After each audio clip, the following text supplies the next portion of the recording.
itong listahan na to, ano naman to ongoing to, ito yung mga modus na nakikita natin all year round. Nagbabago lang yung priorities, for example, by the season. Every Filipino should now be aware kung ano yung mga types of scams. Patuloy ang banta ng mga online scam. Ito ang mariing paalala ng Cybercrime Investigation and Coordinating Center o CICC laban sa mga scam na madalas na nambibiktima, lalo na ngayong holiday season. Sa top 12 scam na namomonitor ng CICC at ScamWatch Pilipinas, online shopping scam pa rin ang nangunguna sa listahan. Sa modus operandi na ito, madalas naloloko ang mga mamimili sa pamamagitan ng fake accounts. Gayon din ang peking promos na naghahatak para sa agarang online payment at peking online stores o URL kung saan mismong mga produkto ay peke o hindi talaga na i-deliver. Pasok rin sa top 12 ang fake delivery scam, isang modus operandi kung saan kadalasang nabibiktima ang mga delivery rider na pinagbabayad ng item na kalaunay walang laman o hindi tunay. Minsan naman baliktad ang sitwasyon. May mga pagkakataon na mismong peking delivery rider ang nanloloko sa mga tatanggap ng parcel. So when you shop, yung mga kababayan natin, when you do online shopping, please only use the legitimate online shopping apps, yung lagi nating ginagamit. Kasi they have a security feature from within wherein they will not release the payment unless such time that you are okay with the goods that was received. And then we should also avoid to chat with the merchants inside those e-commerce shopping app, and then who will promise to give you more discounts if you pay via GCash directly rather than using the app. Bagamat unti-unti namang nawawala ang mga text scam, pumalit naman ang call scam. Dito, ang mga scammer ay nagpapakilalang taga-bangko o credit card company para mag-alok ng credit limit upgrade. Pagkatapos ay hihingi ng pangalan, personal details, credit card number at minsan pa mismong OTP. Karaniwang na-experience pa rin ngayon ng task o job scam. Dito, makakatanggap ng mensahe mula sa hindi kilalang contact na nagpapakilala mula sa online shopping platforms. Aalokin ng potential victim ng task kapalit ng link na umano'y babayaran. Laganap din ang investment scam. Sa madalas na pagkakataon, nagsisimula ito sa love scam. Kukunin ng tiwala bago hikayati na mag-invest sa crypto, forex, gold o negosyo na may 100% return. Karaniwang target ang mga nasa 45 years old pataas, mga byudo, byuda, single o mag-isang naninirahan.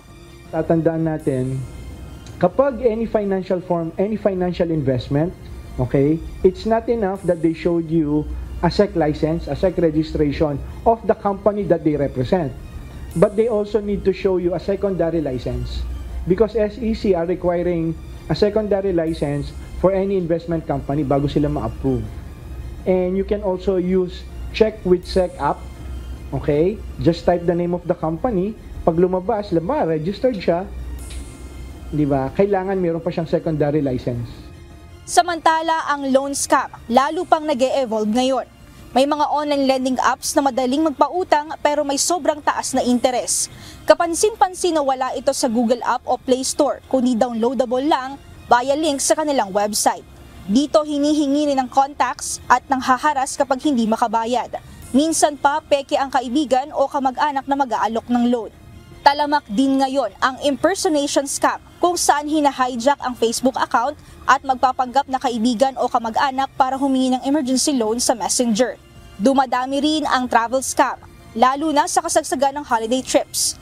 Dito lumalabas sa mga peking travel offers, fake URLs, fake accounts at fake promos na nagkakalat sa social media para mangloko ng mga nagbabakasyon.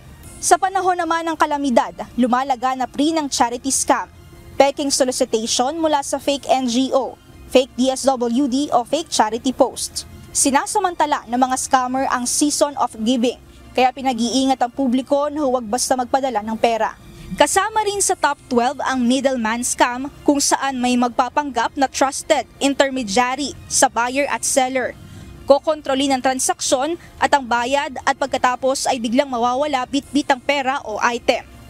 Panghuli naman ang online gambling scam, mga SMS o mensahe mula sa unknown number na nag-aanyaya na mananalo ng milyones sa pamamagitan ng peking gambling URL.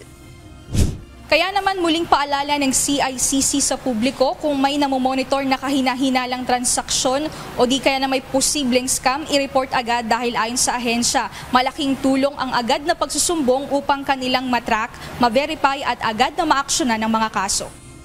Talagang yung first line of defense natin is really information para do sa mga kababayan natin. So again, marami tayong aasahan pagdating ho ng paglipat ho ng CICC sa bago niyang tahanan, magkakaroon na rin ng action center, ang 1326. So pwedeng tumawag or pwede kayong pumunta. Tapos yun 24/7 na kasi nandun sa commercial space yun . Sa ngayon, mahigpit na paalala ng ahensya na unang pag-ingatan ng publiko ang pagpindot sa mga link maging ang pagsagot sa mga tawag mula sa mga hindi kilalang numero. Dahil sa panahong ito, minuto lang ang kailangan ng mga scammer o hacker at kahit pagsagot pa lang ng tawag ay maaari nang makuha ang iyong personal na impormasyon. Mia Alonso, UNTV News and Rescue. Diyos ang aming sandigan, serbisyo publiko ang aming pinahahalagahan.